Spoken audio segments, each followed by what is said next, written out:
الحمد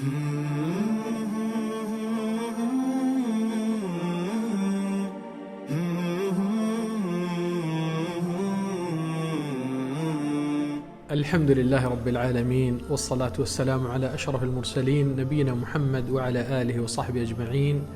اما بعد السلام علیکم ورحمۃ اللہ وبرکاتہ۔ جیسا کہ آپ سب کو معلوم ہے، رب العالمین اس زندگی میں آپ کے لیے اور ہمارے لیے بہت سے موقع عنایت فرماتا ہے۔ کئی کے موقع مغفرت ہونے کے لیے، درگزری کرنے کے لیے، توبہ قبول کرنے کے لیے، یعنی کہ اللہ سبحانہ وتعالی چاہتا ہے کہ بندہ رب العالمین کی بندگی میں کامیاب ہو جائے، یعنی کہ زندگی کی عارضی وقت جو گزرتا ہے، جتنے بھی سال رہو، 50 40 20 10 جو بھی عمر اللہ تعالیٰ نے آپ کے لیے رکھا ہے، مگر یہ عارضی ہے زندگی، یعنی کہ ایک کرائے کے مکان پہ ہے، نہ کہ ذاتی مکان میں ہے۔ ایمان والے یہی کرائے کے مکان سے اپنی انویسٹ کر کے اس زندگی کو آخرت کا ذاتی مکان بنا کر جنت میں جاتے ہیں۔ اللہ تعالیٰ ہم کو اور آپ کو نصیب کرے۔ یہی چیز کی کوشش میں ہم ایسے موقعوں کو چھوڑنا نہیں چاہتے ہیں جو اللہ سبحانہ وتعالی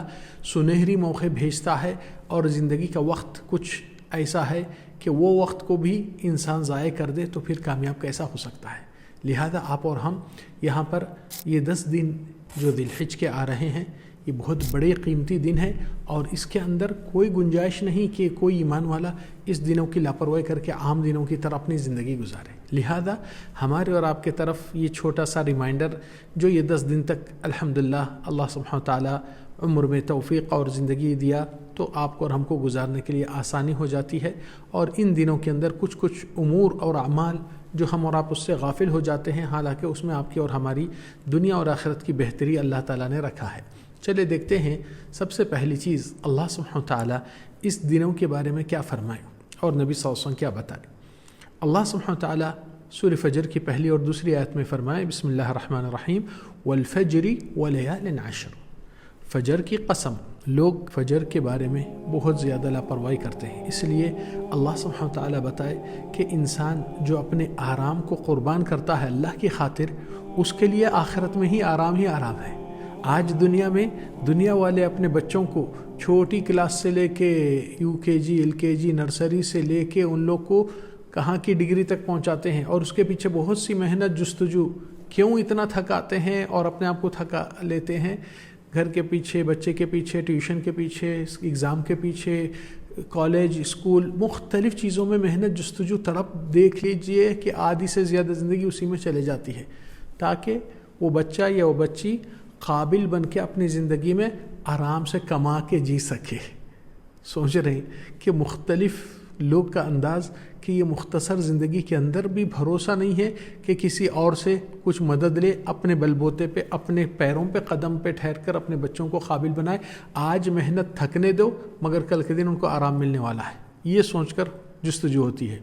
تو یہی سوچ اپنے آخرت کے لیے کیوں نہیں بنا لیتے ہیں کہ آج بھی جنت کو اگر جانا ہے اللہ کو راضی کرتے ہوئے، تو پھر اس راضی کرنے کے لیے رب کو قربانی آپ کے لیے دینا چاہیے۔ صرف گھر بیٹھے آرام سے آرام نہیں ملتا ہے۔ آرام لینا ہے تو پہلے محنت جستجو اور طلبگاری ہونا ہے۔ آپ کے اندر یہ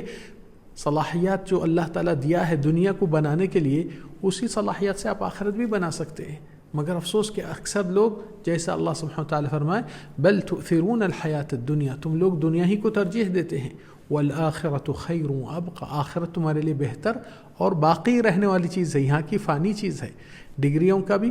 ایک لمٹ ہے، نوکری، پیسے، کاروبار، عہدہ، منصب، اپنی جائیداد صرف ٹیمپروری مالک ہے، اس کے بعد ختم ہوتا ہے۔ چلے دیکھتے ہیں، اللہ تعالیٰ قسم کھائے فجر کی، پھر اس کے بعد ولیال عشر، یہ 10 دن کی قسم، یعنی کہ ذی الحج کے دنوں کی۔ اور ذی الحج کے دن نبی صلی اللہ علیہ وسلم حدیث میں ارشاد فرمائے، ما من ایام العمل الصالح فیہن احب الی اللہ من العشر، یہ 10 دن سے سب سے زیادہ زندگی میں اگر کوئی سال بھر کے دنوں میں اعمال بہتر اور اونچے بلند ہوتے ہیں تو صرف یہ 10 دن میں ہوتے ہیں۔ صحابہ کرام تعجب سے سوال کرے کہ اللہ کے نبی، ہم کو جاننا چاہیے کہ کتنے بڑے ہوتے ہیں؟ قالوا ولا الجہاد فی سبیل اللہ یا رسول اللہ، یعنی کہ اللہ کی راہ میں جہاد کرنا بھی یہ دنوں کی عبادت کے برابر نہیں ہو سکتا ہے کیا؟ نبی صلی اللہ علیہ وسلم ارشاد فرمائے، ولا الجہاد فی سبیل اللہ، جہاد بھی ان دنوں کی عبادت سے قریب نہیں ہو سکتا ہے سوائے ایک صورتحال میں، الا رجل خرج بنفسه وماله ثم لم يرجع من ذلك بشيء، سوائے وہ آدمی جو اپنا سارا مال اللہ کی راہ میں خرچ کیا اور اپنی جان بھی وہاں پر دے کر کوئی چیز سے واپس نہیں لوٹا، یہ شخص اور یہ دنوں کی عبادت کے قریب ہو سکتا ہے۔ اب اس سے اندازہ لگائے آپ کہ یہ دن کتنے عظیم ترین ہیں، اللہ کے سب سے بڑے دن اور سال کے سب سے اہم دن ہیں، اس لیے کہ ہر کمپنی والے آپ دیکھیے سال بھر کے اختتام پر اپنی کلوزنگ کر کے دیکھتے ہیں کمپنی فائدے میں جاری نقصان میں جاری، اپنا کیلکولیشن کر کے دیکھتے ہیں کہ پوزیشن کیسا ہے، اس کو آگے سال میں کیسا ڈیولپ کرے۔ ذی الحج کا مہینہ عربی کیلنڈر میں آخری مہینہ ہے اور کلوزنگ ہے، اس میں بندہ چاہیے کہ اپنی زندگی کا جائزہ لے، گئے سال میں نے اللہ کو خوش کیا یا ناراض کیا، کچھ گناہوں سے ابھی تک توبہ ہوا یا نہیں ہوا، اور کچھ نیکیاں جو کرنا چاہیے اللہ کو خوش کرتے ہوئے کیا میں نے کیا، بہت سی چیزیں ہم اپنے آپ کو غور فکر کرنا ضروری ہے۔ اس میں ایک اہم بات ہے جو آپ سوچ کر رکھیے کہ آپ خود ابھی اس وقت نیت اور ارادہ کر لیجئے کہ ہر سال یہ 10 دن جب آئیں گے میں انشاءاللہ 1 قرآن یا 2 قرآن ختم کروں گا، روزانہ خیرات صدقات نکالوں گا، روزانہ کسی بھلائی نیکیاں کرتے رہوں گا، روزے رہوں گا، تہجد پڑھوں گا، جو کر سکتے اس دنوں میں اعمال صالحہ اس کی نیت ارادہ تو کر لیجئے۔ نیت کے لیے کوئی بڑی محنت نہیں ہے، صرف ایک سچا ارادہ ہونا ہے، اور اگر یہ کام کو انجام دے پائے تو آپ کو پورے الحمدللہ توفیق ہے اللہ کی، اگر زندگی ختم ہو جائے تو آپ کو زندگی بھر کے 10 ذی الحج کے یہ نیت کے مطابق آپ کو اللہ اجر دے دیتا ہے۔ تو اتنی بڑی اچھی غنیمت کا موقع، اپنی نیت اور ارادوں میں سچائی پیدا کیجئے، اور جب وقت ملتا ہے اس کو نبھانے کی کوشش کیجئے جتنا ہو سکا۔ لہذا اس دنوں میں ریمائنڈر انشاءاللہ ذی الحج کے آپ کے سامنے ہم پیش کرنے کی کوشش کریں گے۔ اللہ تعالی ہم کو اور آپ کو صحیح توفیق دے کہ ان دنوں کو صحیح طریقے سے فائدہ اٹھائے، اور رب العالمین ہمارے اس اعمال کو قبول کرے۔ صلی اللہ وسلم علی نبینا محمد وعلی آلہ وصحبہ اجمعین۔ السلام علیکم ورحمۃ اللہ وبرکاتہ۔